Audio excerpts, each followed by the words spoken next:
Finally મિત્રો આપણને દીપડો જોવા મળી ગયો છે, તમે જોઈ શકો છો. અને આજે રજાનો દિવસ હોવાથી પ્રાણી સંગ્રહાલયમાં પણ ખૂબ મોટી સંખ્યામાં લોકો ઉમટ્યા છે. આજે 10 ઓગસ્ટ 2025 વિશ્વ સિંહ દિવસની ઉજવણી થઈ રહી છે, જેના અંદર આખા ભારત દેશના અંદર સિંહને બચાવવા માટે ફિલ્મ દ્વારા માહિતગાર કરવામાં આવે છે. ભારતના ખૂણે ખૂણે ગુજરાતમાં અને તેના અંદર ગાંધીનગરમાં આવેલું ઇન્દ્રોરા પ્રકૃતિ ઉદ્યાન, જેમાં વિશ્વ સિંહ દિવસની ઉજવણી થઈ રહી છે. આ છે મિત્રો સર્પ ગૃહ. અહીંયા તમને અલગ અલગ પ્રકારના સર્પ જોવા મળશે અને ભારતીય અજગર પણ જોવા મળી જશે. તમે જો કોઈ પણ નાસ્તો લઈને આવતા હોય, કોઈ પણ બેગ લઈને આવતા હોય તો લઈને આવતા નહીં. અહીંયા નાસ્તો કરવાની કોઈ પરમિશન નહીં, તમારે જો અહીંયા બધું મૂકી દેવું પડશે. અને સામે છે ડાયનાસોરની બધી પ્રતિમાઓ, તો તમને ત્યાં જઈને ડાયનાસોરની પ્રતિમાઓ બતાવીશું. હા, હેલો, નમસ્કાર મિત્રો, અમારી યુટ્યુબ ચેનલ એક નવા વિડીયોમાં તમારું સ્વાગત છે. મિત્રો, આજના વિડીયોમાં આપણે આવી પહોંચ્યા છીએ ગાંધીનગરમાં આવેલા પ્રાણી સંગ્રહાલય જોવા માટે, એટલે કે ઇન્દ્રોરા પાર્કના અંદર. તમામ વન્ય જીવન પ્રાણીઓ તમને અહીંયા ખુલ્લામાં હરતા ફરતા જોવા મળવાના છે. ઇન્દ્રોરા પાર્ક એક્ઝેક્ટ કઈ જગ્યા ઉપર આવેલું છે, તમે કઈ રીતે પહોંચી શકો, ઇન્દ્રોરા પાર્કના અંદર તમને શું શું જોવા મળવાનું છે, ટિકિટ પ્રાઇસ કેટલી છે, પાર્કિંગની સુવિધા કેવી છે, બધી જ માહિતી તમને આજના વિડીયોમાં હું શેર કરવાનો છું. તો વિડીયોમાં છેલ્લે સુધી બન્યા રહેજો. વિડીયો જો તમને પસંદ આવે તો વિડીયોને લાઈક કરી ચેનલને સબસ્ક્રાઇબ જરૂરથી કરી લેજો. બીજા આવા જ વિડીયો જોવા માટે શરૂ કરીએ આજનો વિડીયો. અને આજના વિડીયોમાં આપણે ઇન્દ્રોરા પાર્કને એક્સપ્લોર કરીએ. ચલો આવી જાઓ મિત્રો. આ ઇન્દ્રોરા પાર્કના એડ્રેસની સૌથી પહેલા વાત કરીએ તો સામે દેખાય છે એ છે ચ0 સર્કલ. અને ચ0 સર્કલ થી મંત્રી ભવન જવાના રસ્તા ઉપર 500 મીટરના અંતરે તમને આવી રીતનો સરસ મજાનો ઇન્દ્રોરા પાર્કનો મેઇન ગેટ જોવા મળી જશે. અને અહીંયાથી તમે ઇન્દ્રોરા પાર્કના અંદર એન્ટ્રી લઈ શકો છો. બાકી ઇઝીલી એડ્રેસ છે તો તમને મળી જવાનું છે. હવે જઈએ અંદરની તરફ અને એક્સપ્લોર કરીએ ઇન્દ્રોરા પાર્કને. આ ઇન્દ્રોરા પાર્કની એક્ઝેક્ટ બાજુમાં જ ઇન્દ્રોરા ગામ આવેલું હોવાથી આ પાર્કને ઇન્દ્રોરા પાર્કના નામથી ઓળખવામાં આવે છે. અહીંયાથી લગભગ 500 મીટરના અંતરે તમને સરસ મજાનું પાર્કિંગ જોવા મળી જશે. તો સૌથી પહેલા વાહન પાર્કિંગ કરીએ, પછી ટિકિટ લઈએ, પછી અંદર એન્ટ્રી લઈએ. તો ફાઇનલી મિત્રો, આપણે ઇન્દ્રોરા પાર્કના અંદર આવી પહોંચ્યા છીએ. અને સૌથી પહેલા ટિકિટ દરની વાત કરીએ અને પાર્કિંગની વાત કરીએ. 12 વર્ષથી ઉપરના વ્યક્તિના 30 રૂપિયા ટિકિટ છે અને નાના બાળકોની કોઈ ટિકિટ લેવામાં આવતી. અને પાર્કિંગની વાત કરીએ તો 2 વ્હીલર અને 3 વ્હીલરના 15 રૂપિયા છે અને 4 વ્હીલરના 30 રૂપિયા ટિકિટ છે. તમે જોઈ શકો છો આવી રીતનું સરસ મજાનું કંઈક પાર્કિંગ છે. તો હવે જઈએ અંદરની તરફ અને અંદરને શું શું તમને જોવા મળવાનું છે બધું તમને વિડીયોમાં બતાવવાના છે. તો ફાઇનલી મિત્રો, આપણે અહીંયા જો ટિકિટ બતાવીએ અને એન્ટર થઈ ગયા છીએ.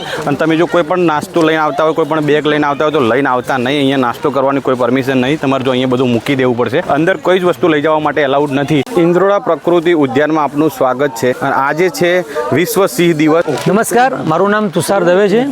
આજે 10 ઓગસ્ટ 2025 વિશ્વ સિંહ દિવસની ઉજવણી થઈ રહી છે, જેના અંદર આખા ભારત દેશના અંદર સિંહને બચાવવા માટે ફિલ્મ દ્વારા માહિતગાર કરવામાં આવે છે. ભારતના ખૂણે ખૂણે ગુજરાતમાં અને તેના અંદર ગાંધીનગરમાં આવેલું ઇન્દ્રોરા પ્રકૃતિ ઉદ્યાન, જેમાં વિશ્વ સિંહ દિવસની ઉજવણી થઈ રહી છે. ભારતના વડાપ્રધાન માનનીય શ્રી નરેન્દ્ર મોદી સાહેબ અને ગુજરાતના મુખ્યમંત્રી શ્રી ભૂપેન્દ્ર પટેલ સાહેબના નિર્ણય હેઠળ આખા ગુજરાતમાં અને ભારતમાં કાર્યક્રમ થઈ રહ્યો છે. પ્રકૃતિનું જતન કરવું એ આપણી બધાની ફરજ છે. હું હોય કે તમે હોય, પ્રકૃતિ ઉદ્યાન ઇન્દ્રોરા પાર્કના અંદર ગીર ફાઉન્ડેશન અને ઇન્દ્રોરા પાર્કના અંદર એ ચાલી રહ્યું છે. તો દરેકે તેનો લાભ લેવો જોઈએ, પ્રકૃતિને સંરક્ષણ કરવું જોઈએ અને વન્યજીવ પ્રાણીઓ અને વન્યજીવના પ્રાણીઓને આપણે સંભાળ રાખવી જોઈએ. એ આપણી નૈતિક ફરજ છે.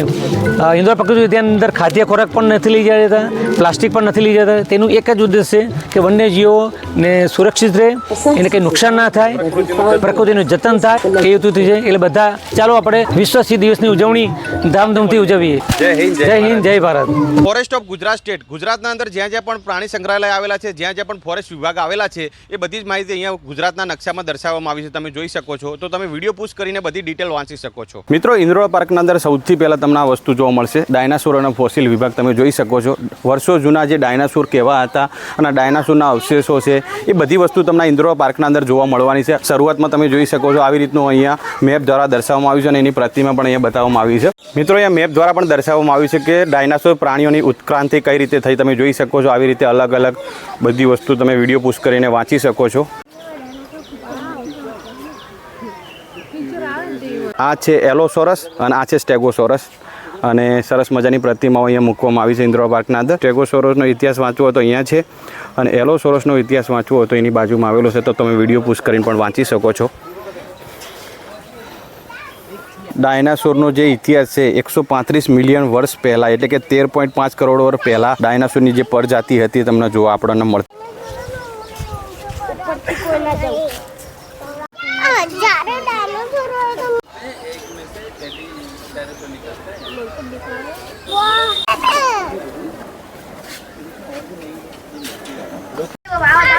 ગુજરાતની પ્રાણી સૃષ્ટિ તમે જોઈ શકો છો.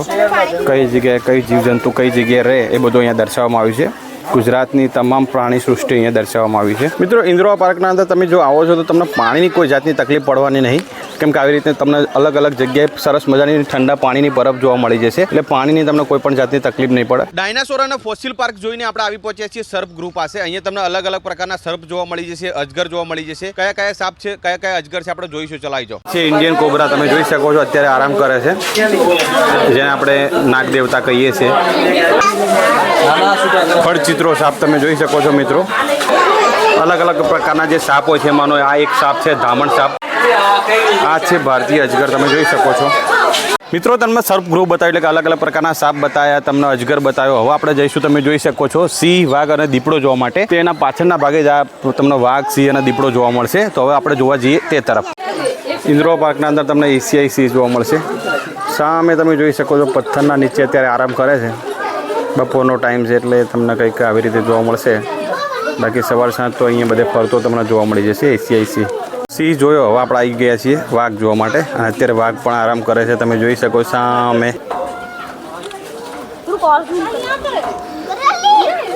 મિત્રો, ઇન્દ્રોડા પાર્કના અંદર જો તમે આવો છો ને તમને એક જ જગ્યા પર વાઘ, સિંહ અને દીપડો જોવા મળશે. પણ બપોરના ટાઈમે આવશો તો તમને બધા આરામ કરતા જોવા મળશે. એટલે તમે સવારે કાં તો સાંજના ટાઈમે આવવાનું પસંદ કરજો, તો તમને આ બધા જ પ્રાણીઓ ખુલ્લામાં હરતા ફરતા જોવા મળશે. ફાઇનલી મિત્રો, આપણને દીપડો જોવા મળી ગયો છે, તમે જોઈ શકો છો. અને આજે રજાનો દિવસ હોવાથી પ્રાણી સંગ્રહાલયમાં પણ ખૂબ મોટી સંખ્યામાં લોકો ઉમટ્યા છે.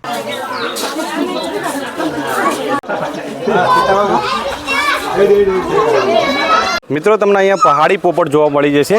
પહાડના અંદર તમને જે પોપટ હોય એ બધા જ પોપટ તમને અહીંયા જોવા મળી જશે. તમે જોઈ શકો છો. એમનો અવાજ પણ સાંભળો, અવાજ પણ સાંભળવાની ખૂબ મજા આવશે. જુઓ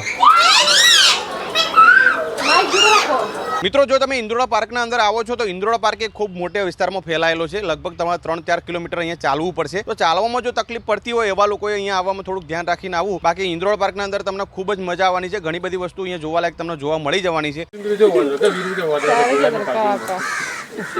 ફાઇનલી મિત્રો, આપણે હવે આવી પહોંચ્યા છીએ પક્ષી ગૃહ પાસે. અને અહીંયા તમને અલગ અલગ પ્રકારના પક્ષીઓ જોવા મળી જશે. તો તમને બતાવું. ચલો, એમનો અવાજ પણ સાંભળવાની તમને ખૂબ મજા આવવાની છે. કોકેટીલ પોપટ તમે જોઈ શકો છો. એનું નામ પણ અજીબ છે, અવાજ પણ અજીબ તમને સાંભળવા મળતો હશે.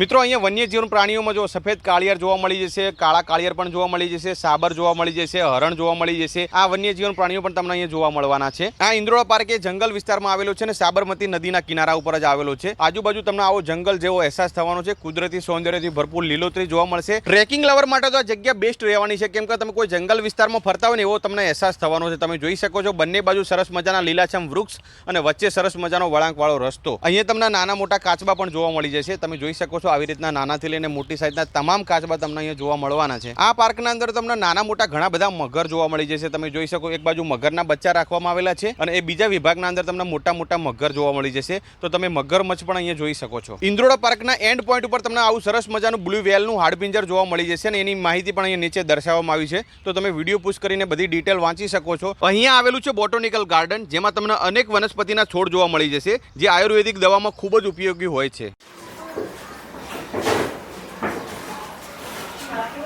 વનસ્પતિના ચમત્કાર.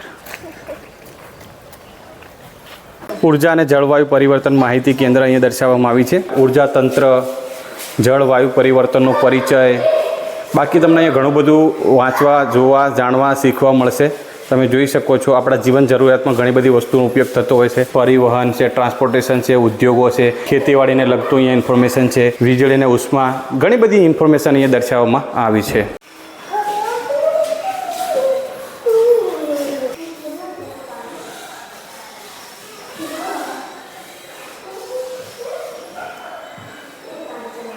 તો મિત્રો, તમે જોઈ શકો છો આ બાજુ તમને મગર બતાવ્યા, એની બાજુમાં આવેલું છે બ્લુ વેલ માછલીનું હાડપિંજર. અને અહીંયા તમે જોઈ શકો આભાર પ્રાણી સંગ્રહાલય અહીંયા પૂરું થઈ જાય છે. અને અહીંયાથી આગળ જવું, અહીંયા આગળ સાબરમતી નદી આવેલી છે અને અહીંયા આ છેલ્લો એન્ડ પોઈન્ટ. આઈ હોપ કે તમને ઇન્દ્રોડા પાર્ક વાળો વિડીયો પસંદ આવ્યો છે. વિડીયો જો તમને પસંદ આવ્યો હોય તો વિડીયોને લાઈક કરજો, ચેનલને સબસ્ક્રાઈબ કરજો બીજા આવા જ મજાના વિડીયો જોવા માટે. તો મિત્રો, આપણે ઇન્દ્રોડા પાર્કના અંદર ફરવા માટે આવ્યા હતા. તમે જોઈ શકો સામે છે બ્લુ વેલ માછલીનું હાડપિંજર. મારી સાથે મારી દીકરી પૂજા જોડાઈ ગઈ છે. પૂજા, થોડું ગીત ગાઈ નાખે બેટા. આલુ કે ચાલુ બેટા भागे थे, बेगम की टोकरी में सो रहे थे, बेगम ने लाड मारी रो रहे थे, पापा ने पैसे दिए नाच रहे थे, भैया ने लड्डू दिए खा रहे थे, मम्मी ने प्यार किया रहे थे। लाइक करो, फॉलो करो।